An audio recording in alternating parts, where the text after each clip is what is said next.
Thank you, thank you, thank you.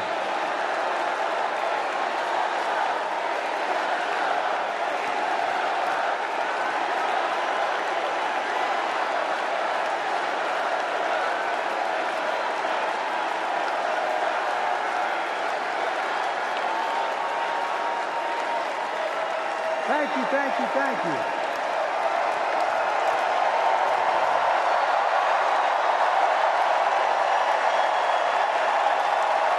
Thank you.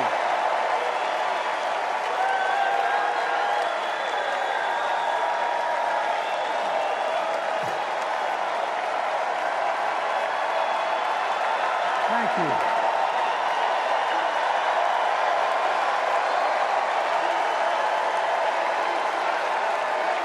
Thank you.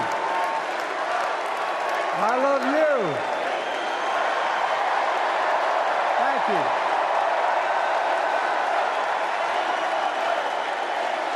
Thank you, thank you, thank you.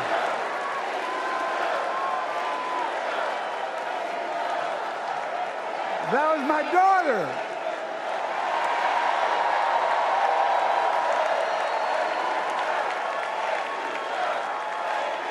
Thank you.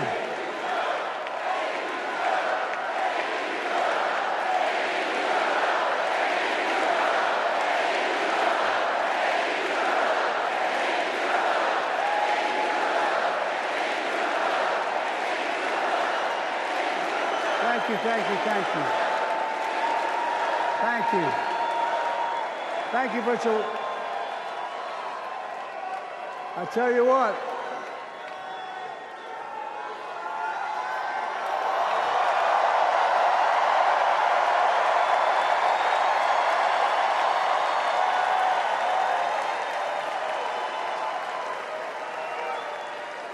To my dearest daughter, Ashley, God love you, you're incredible.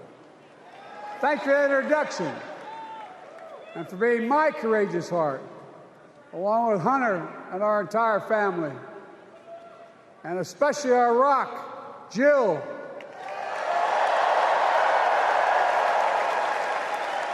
Who, as those of you who know us, she still leaves me both breathless and speechless. Everybody knows her. I love her more than she loves me. She walks down the stairs, and I still get that going, boom, boom, boom. You all will know me. No, no, I'm kidding. Let's give a special round of applause to our First Lady, Jill Biden.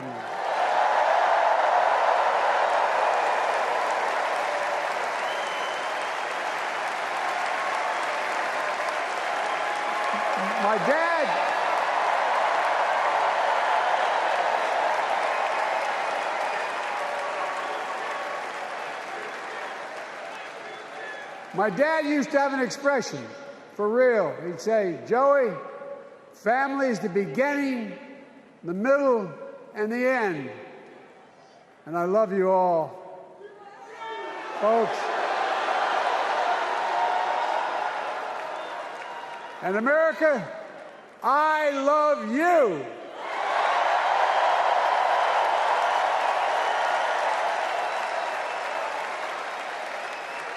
Folks, let me ask you.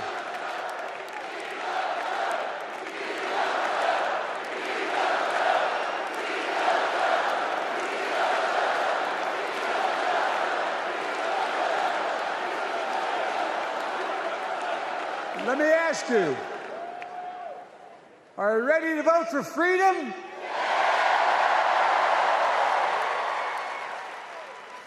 Are you ready to vote for democracy and for America?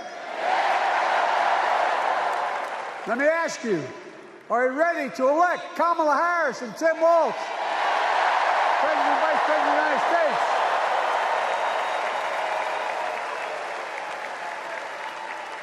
My fellow Democrats, my fellow Americans, nearly 4 years ago, in winter, on the steps of the Capitol on a cold January day, I raised my right hand and I swore an oath to you and to God to preserve, protect, and defend the Constitution and to faithfully execute the office of the President of the United States. In front of me was the city surrounded by the National Guard. Behind me, a Capitol just 2 weeks before had been overrun by a violent mob. But I knew then, from the bottom of my heart, that I knew now, there is no place in America for political violence. None. You cannot say you love your country only when you win.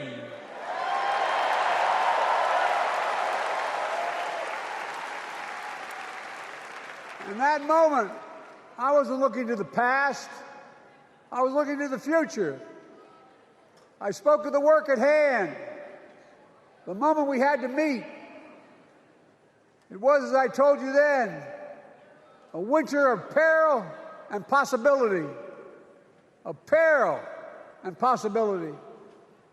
We're in the grip of a once-in-a-century pandemic, historic joblessness, a call for racial justice long overdue, clear and present threats to our very democracy. Thank you.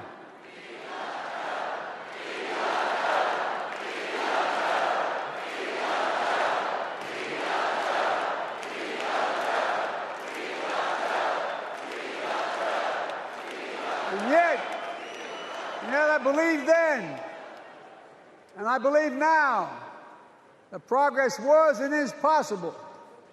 Justice is achievable. And our best days are not behind us, they're before us.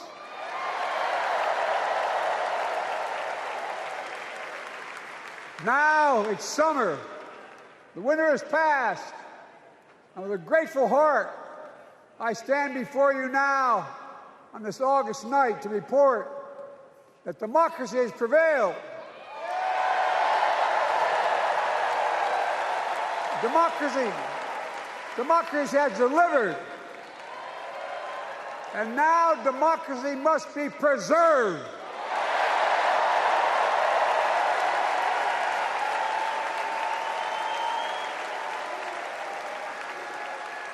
You've heard me say it before.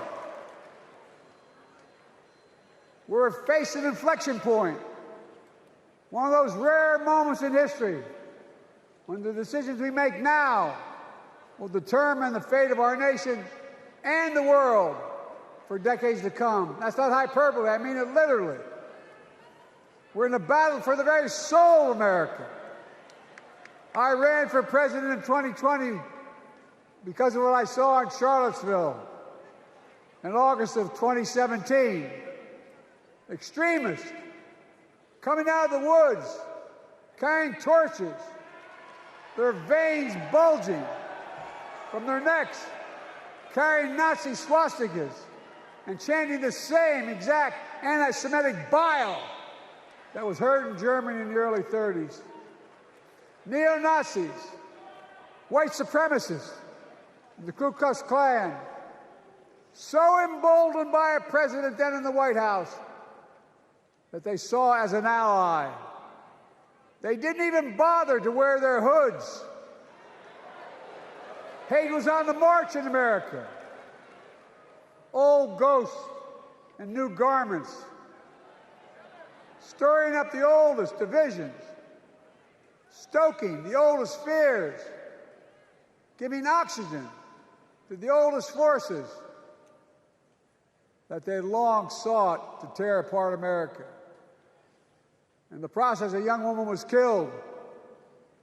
When I contacted her mother, I asked about what happened. She told me. When the president was asked what he thought had happened, Donald Trump said, and I quote, "There are very fine people on both sides. My God." That's what he said. That is what he said and what he meant.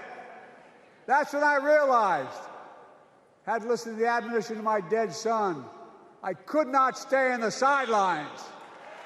So I ran.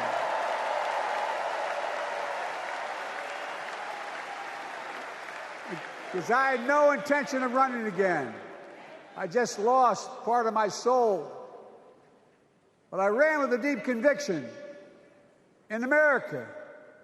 I know and believe in an America where honesty, dignity, decency still matter. An America where everyone has a fair shot and hate has no safe harbor.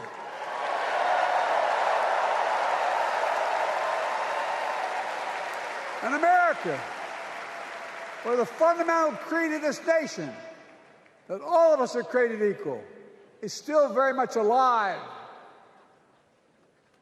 And a broad coalition of Americans joined with me.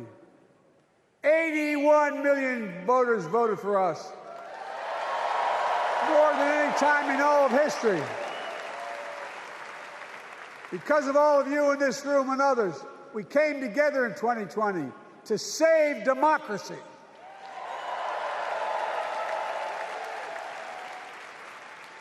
As your president, I've been determined to keep America moving forward, not going back, to stand against hate and violence in all its forms, to be a nation where we not only live with but thrive on diversity, demonizing no one, leaving no one behind, and becoming the nation that we profess to be.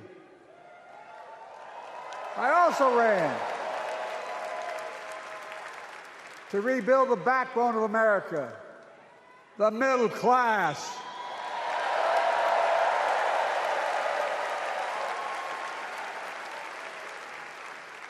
I made a commitment to you that I'd be a president for all Americans, whether you voted for me or not. We have done that. Studies show the major bills we have passed actually delivered more to red states than blue, because the job of the president is to deliver to all of America.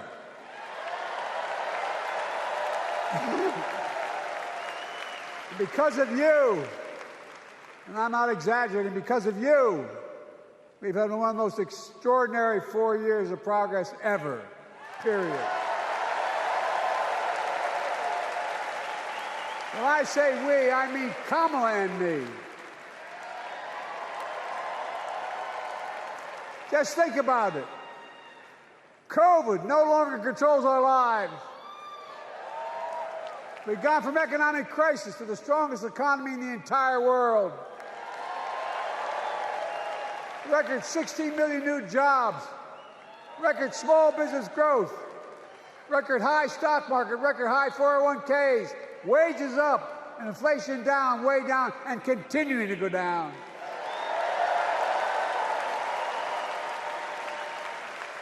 The smallest racial wealth gap in 20 years. And yes, we both know we have more to do, but we're moving in the right direction. More Americans have peace of mind that comes from having health insurance. More Americans have health insurance today than ever before in American history.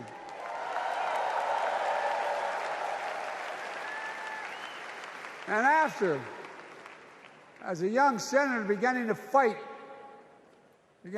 for 50 years to give Medicare the power to negotiate low prescription drug prices, we finally beat Big Pharma.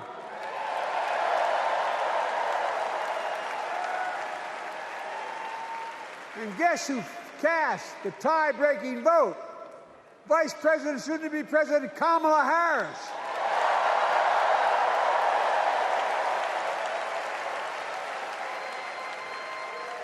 And now it's the law of the land. Instead of paying $400 a month for insulin, seniors with diabetes will pay $35 a month. The law we passed already includes, starting in January, every senior's total prescription costs can be capped at $2,000 no matter how expensive the drugs they have. And what we don't focus on, and our Republican friends don't seem to understand, our reforms don't just save seniors money, they save the American taxpayers money.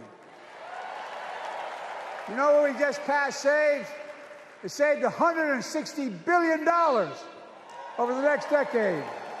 That's not hyperbole.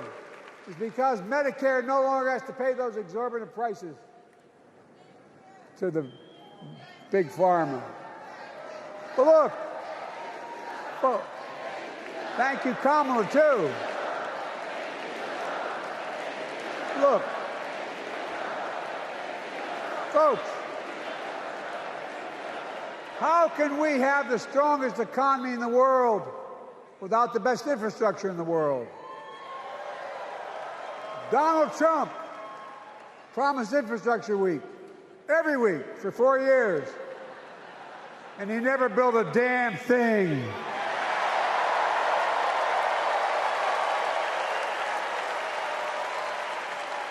But now, because of what Kamala and I have done, remember we were told we couldn't get it done. Remember when we came into office, we couldn't get anything passed?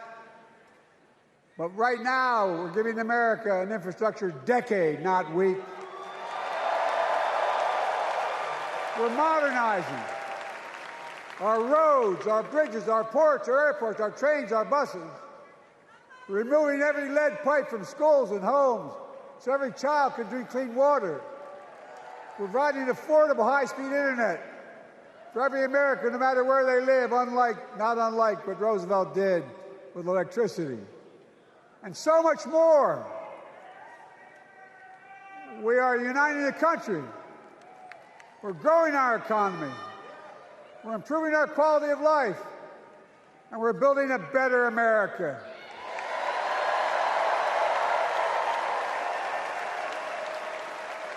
Because that's who we are. How can we be the strongest nation in the world without leading the world in science and technology? After years of importing 90% of our semiconductor chips from abroad, which America invented those chips, our Chips and Science Act meant that private companies from around the world are now investing literally tens of billions of dollars to build new chip factories right here in America.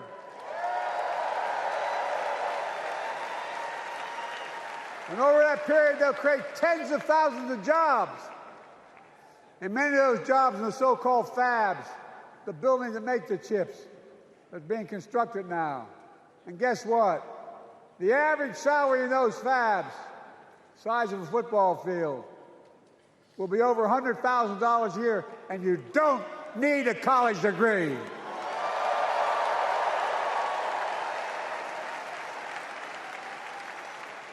Because of you and so many electeds out there, American manufacturing is back. Where the hell to say we wouldn't lead the world in manufacturing? 800,000 new manufacturing jobs.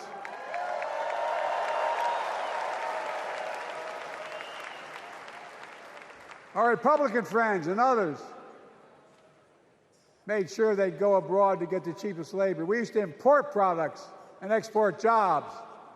Now we export American products and create American jobs right here in America, where jobs belong. With every new job, with every new factory, pride and hope is being brought back to communities throughout the country that were left behind. You know you're from them, many of you. You know what it's like when that factory closed, where your mother, your father, your grandmother, grandfather worked.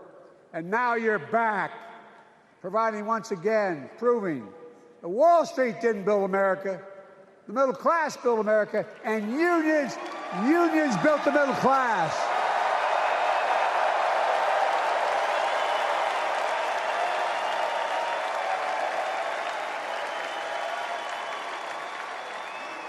It's been my view since I came to the Senate. And that's why I'm proud that I've been the first president to walk a picket line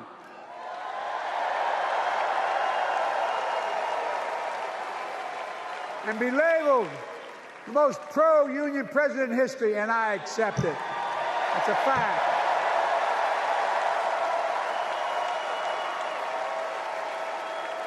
Because when unions do well, we all do well.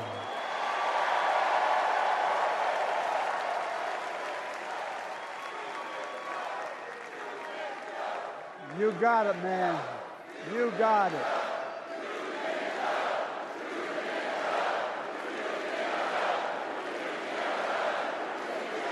I agree. I'm proud.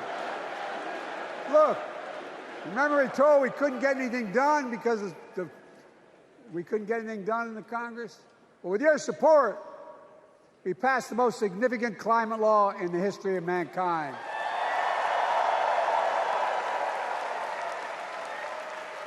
Over $370 billion. Cutting carbon emissions in half by 2030. Launching a climate corps, similar to AmeriCorps and Peace Corps, creating tens of thousands of jobs for young people of the future who are going to make sure this continues. Creating hundreds of thousands of jobs in clean energy for American workers, including the IBEW installing 500,000 charging stations all across America. And in the process, reducing carbon emissions. And we're seeing it. We're seeing to it that the first beneficiaries of environmental initiatives are those fence-line communities that have been smothered by the legacy of pollution. Louisiana and Delaware, Route 9, all the factories, all those chemical factories are right next to the poorest neighborhoods. They're the ones we're going to bring back.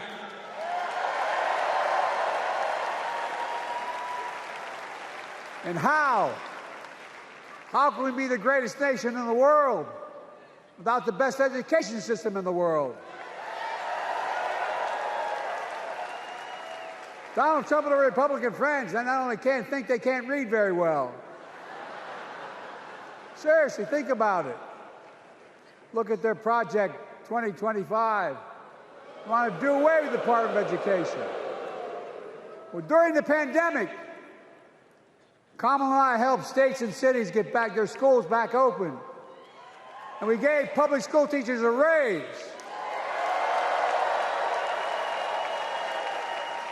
We created apprenticeships with businesses and communities, putting students on a path to a good paying job, whether or not they go to college. And by the way, we're making college a hell of a lot more affordable. Increasing Pell Grants by $900. Over $15 billion to HBCUs. Minority service education, including Hispanic institutions and tribal colleges. We kept our commitment to provide more student relief than ever by lifting the burden of helping millions of families so they could get married, start a family, buy a home, and begin to build family wealth and contribute to the community and grow our economy. It's not costing us, it's creating more wealth. We've fundamentally transformed how our economy grows, from the middle out and the bottom up instead of the top down. You know, my dad used to say there wasn't a whole hell of a lot to drop down on my kitchen table at the end of the month. I come from a basic middle-class family, 3-bedroom house, 4 kids, a grandpa living with us, decent neighborhood, but never a penny to spare. And look, that top-down notion never worked. A lot of Democrats didn't think it worked, thought it worked, but it doesn't. And when we did all that, what we've done, everybody can do well. Everybody.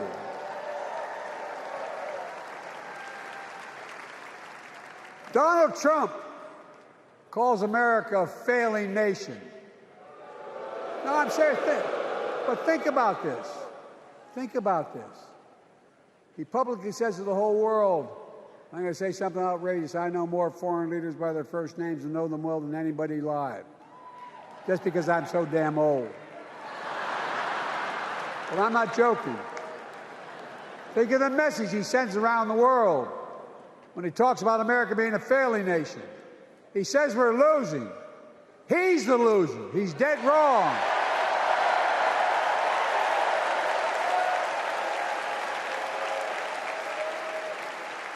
Many of you are very successful people who travel the world. Name me a country in the world that doesn't think we're the leading nation in the world. Without America, not a joke, think about it. I'm being literal. Who could lead the world other than the United States of America? Well, guess what? America's winning, and the world's better off for it. America's more prosperous, and Americans are safer today than under Donald Trump. Trump continues to lie about crime in America, like everything else. Guess what? On his watch, the murder rate went up 30%, the biggest increase in history. Meanwhile, we made the largest investment, Kamala and I, in public safety ever. Now, the murder rate is falling faster than any time in history. Violent crime has dropped to the lowest level in more than 50 years. And crime will keep coming down when we put a prosecutor in the Oval Office instead of a convicted felon.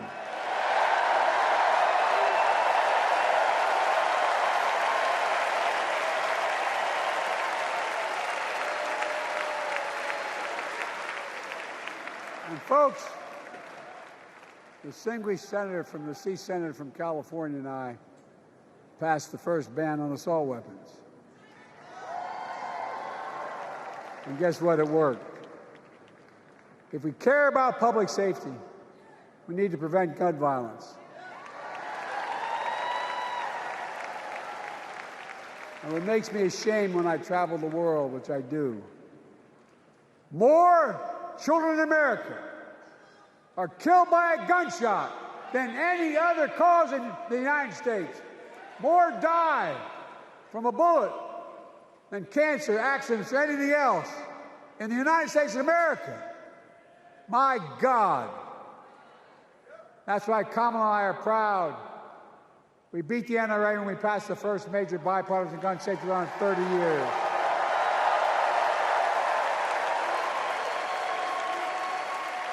I'm serious. That comes from here. And now it's time to ban assault weapons again. And demand universal background checks.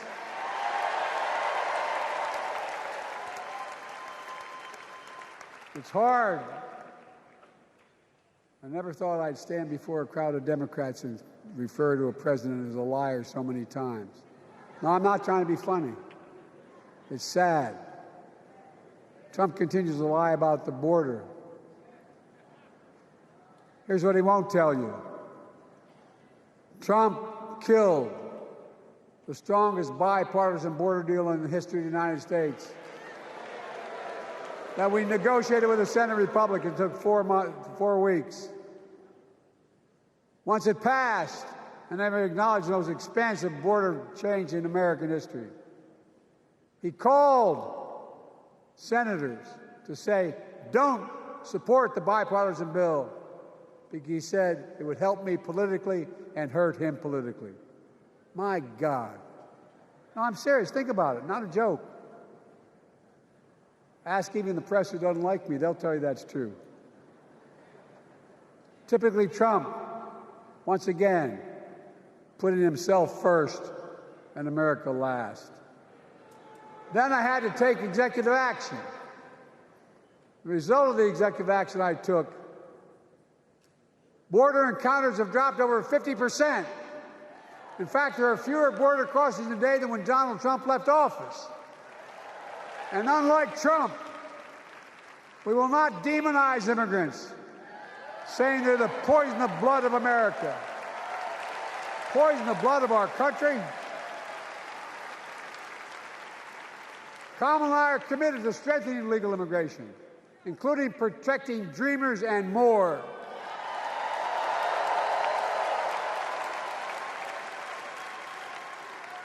And here's what else I believe in.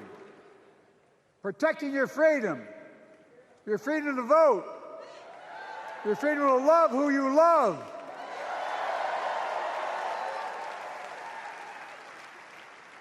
And your freedom to choose.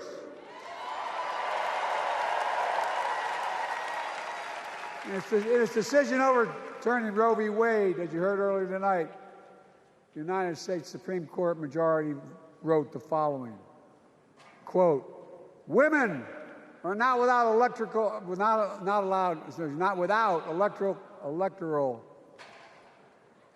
or political power." No kidding. MAGA Republicans found out the power of women in 2022. And Donald Trump is going to find out the power of women in 2024. Watch.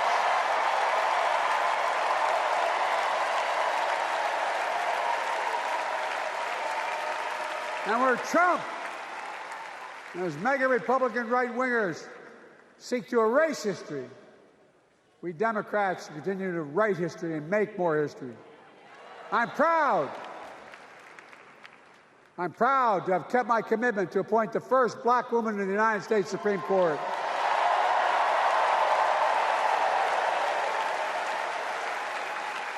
Ketanji Brown Jackson, a symbol for every young woman in America that you can do anything. I'm proud that I've kept my commitment to have an administration that looks like America and that taps in to the full talent of our nation.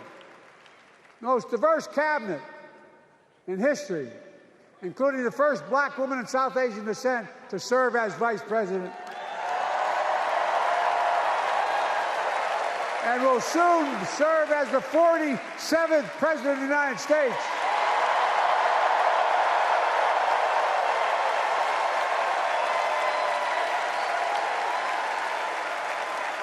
She is good. Look. Thank you, Kamala.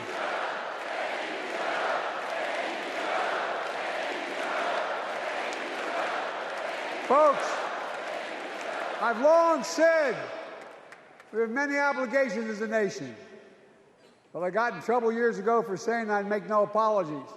We have only one truly sacred obligation: to prepare and equip those we send to war and care for them and their families when they come home and when they don't. That's why I'm so proud to have written and signed the PACT Act, one of the most significant laws ever, helping veterans and their families exposed to toxic materials like burn pits in Agent Orange. I was around during the Vietnam War. It's hard. Nobody was able to prove that there's illness was a consequence of Agent Orange. And no one was able to prove initially that because they lived in burn pits like my son lived next to in Iraq for a year, that is the cause of their illness. But because of the PACT Act, a surviving spouse with 2 children is now eligible for a stipend of about $3,000 a month. And those children who lost a parent are eligible for tuition benefits to go to college and to get job training. It's already helping over 1 million veterans and their families just so far. Well, I love them, and I'm so proud of my son's service. We get it, but guess who doesn't get it and doesn't respect our veterans? We know from his own chief of staff, the 4-star General John Kelly, that Trump, when in Europe, would not go to the grave sites in France, the brave service members who gave their lives to this country. He called them suckers and losers. Who in the hell does he think he is? Who does he think he is? There's no words for a person. They are not the words of a person not worthy of being commander-in-chief, period.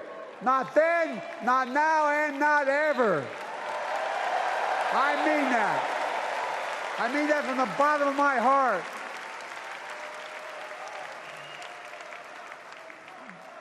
Just as no commander-in-chief should ever bow down to a dictator the way Trump bows down to Putin.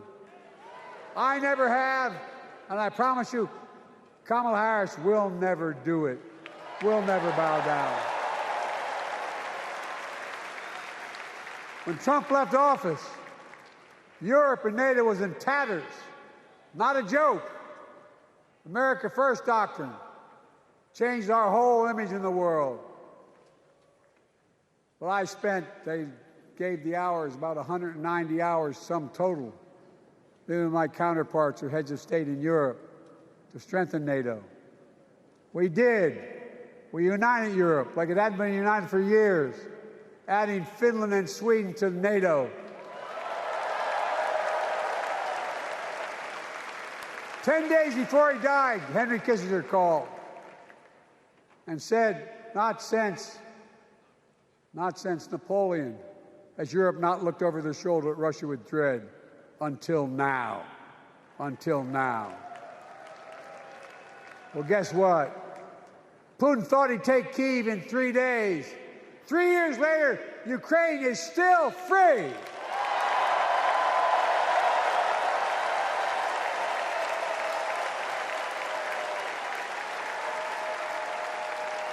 When I came to office, the conventional wisdom was that China would inevitably surpass the United States. They haven't noticed. No one's saying that now.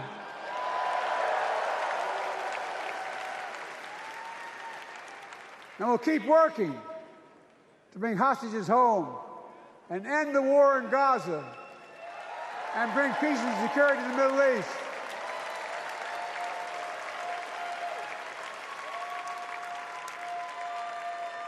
As you know, I wrote a peace treaty for Gaza. A few days ago, I put forward a proposal that brought us closer to doing that than we've done since October 7th. We're working around the clock, my Secretary of State, to prevent a wider war and reunite hostages with their families and surge humanitarian health and food assistance into Gaza now. To end the civilian suffering of the Palestinian people, and finally deliver a ceasefire and end this war.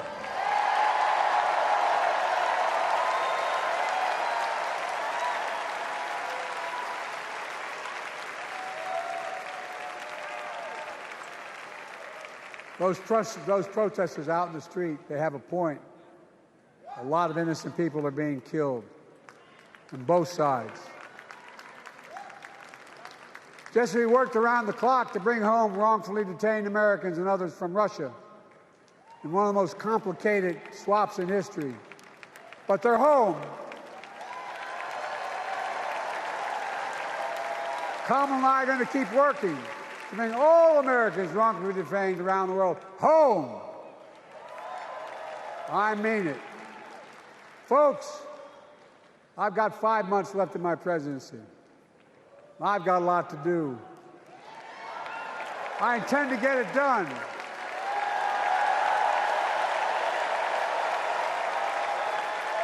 It's been the honor of my lifetime to serve as your president. I love the job, but I love my country more. I love my country more. And all this talk about how I'm angry at all those people who said I should step down, that's not true.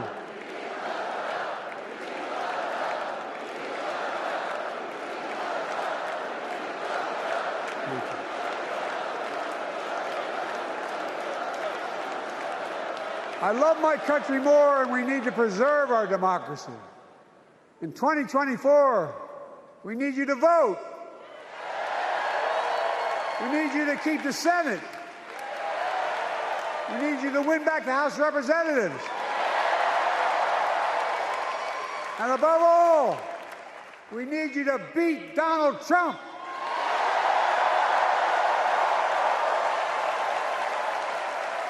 And elect Kamala and Tim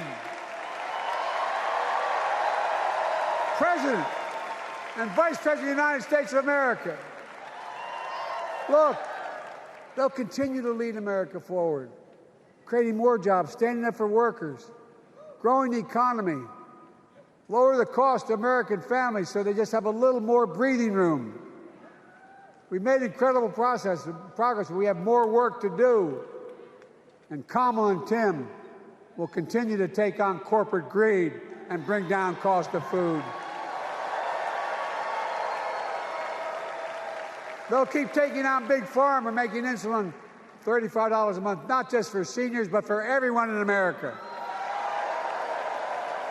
And capping prescription drug costs at a total of $2,000, not just for seniors, but for everyone. And folks, that's going to save America again tens of billions of dollars. Folks, they'll make housing more affordable, building 3 million new homes, providing $25,000 down payment assistance for the first-time home buyer, more than the 10 we approved.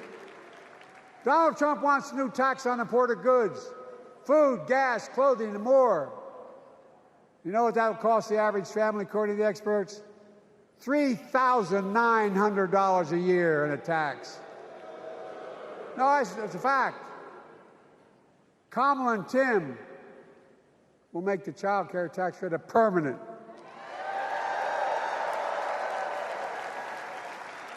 Lifting millions of children out of poverty and helping millions of families get ahead. But you know what Trump has? He created the largest debt any president had in 4 years with his $2 trillion tax cut for the wealthy. Well, Trump has a new plan. He wants to provide a $5 billion tax cut for corporations and the very wealthy. Read it. Put us further in debt. And folks, you know we have 1,000 billionaires in America. You know what their average tax rate they pay? 8.2%. If we just increase their taxes we proposed to 25%, which isn't the highest tax rate even, it would raise $500 billion new dollars over 10 years. They'd still be very wealthy. Look, Kamala and Tim are going to make them pay their fair share. They'll protect Social Security and Medicare. Trump wants to cut Social Security and Medicare. Kamala and Tim will protect your freedom. They'll protect your your right to vote. They'll protect your civil rights. And you know Trump will do everything to ban abortion nationwide. Oh, he will. You know, Kamala and Tim will do everything they possibly can. That's why you have to elect a Senate and a House to restore Roe v. Wade.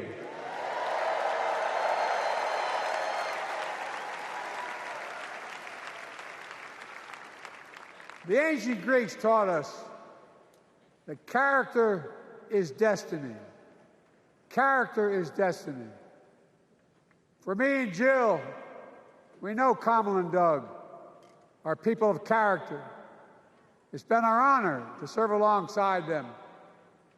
And we know that Tim and Gwen Waltz are also people of great character. Selecting Kamala was the very first decision I made when I became our nominee. And it was the best decision I made my whole career.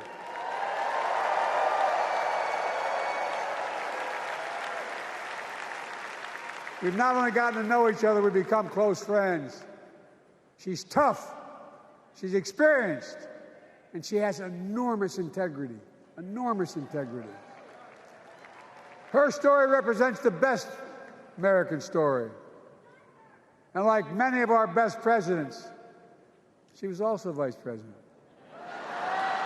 That's a joke.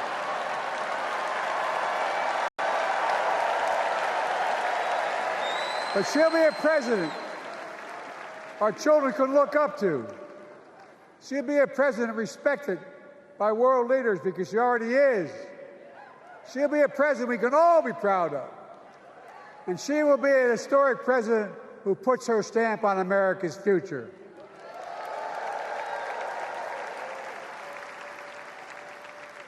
This will be the first presidential election since January 6th. On that day, we almost lost everything about who we are as a country. And that threat, this is not hyperbole, that threat is still very much alive. Donald Trump says he will refuse to accept the election result if he loses again. Think about that. He means it. Think about that. He's promising a bloodbath if he loses, in his words. And that he'll be a dictator on day one, in his own words. By the way, this sucker means it.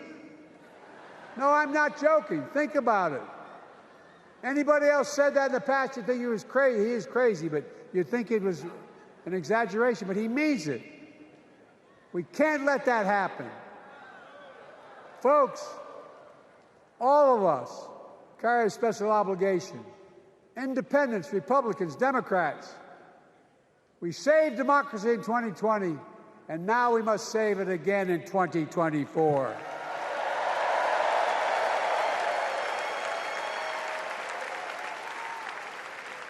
The vote of each of us cast this year will determine whether democracy and freedom will prevail. It's that simple. It's that serious. And the power is literally in your hands. History is in your hands. Not hyperbole. It's in your hands. America's future is in your hands. Let me close with this. Nowhere else in the world could a kid with a stutter and modest beginnings in Scranton, Pennsylvania, and Claymont, Delaware, grow up to sit behind the resolute desk in the Oval Office.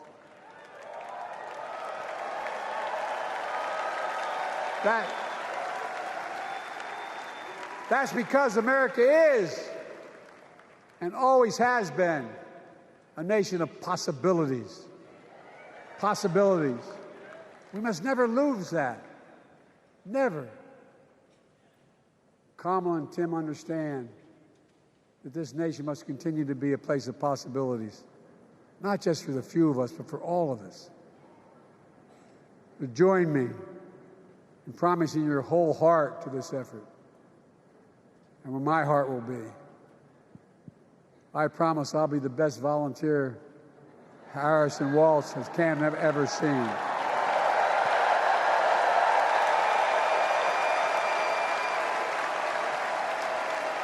Each of us has a part in the American story. For me and my family, there's a song that means a lot to us. It captures the best of who we are as a nation. The song is called American Anthem. There's one verse that stands out, and I can't sing worth a damn, so I'm not going to try. I'll just quote it. The work and prayers of centuries have brought us to this day. What shall our legacy be? What will our children say? Let me know in my heart when my days are through. America, America, I gave my best to you.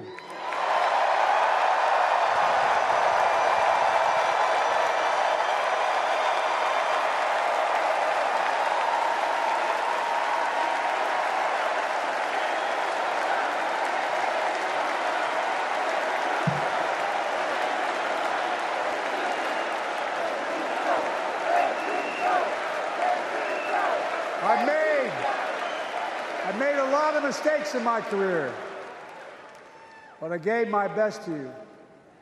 For 50 years, like many of you, I've given my heart and soul to our nation. And I've been blessed a million times in return with the support of the American people. I've either been too young to be in the Senate because I wasn't 30 yet, and too old to stay as president. But I hope you know how grateful I am to all of you. I can honestly say, and I mean this from the bottom, give you my word as a Biden, I can honestly say I'm more optimistic about the future than I was when I was elected as a 29-year-old United States Senator. I mean it. Folks, we just have to remember who we are. We're the United States of America.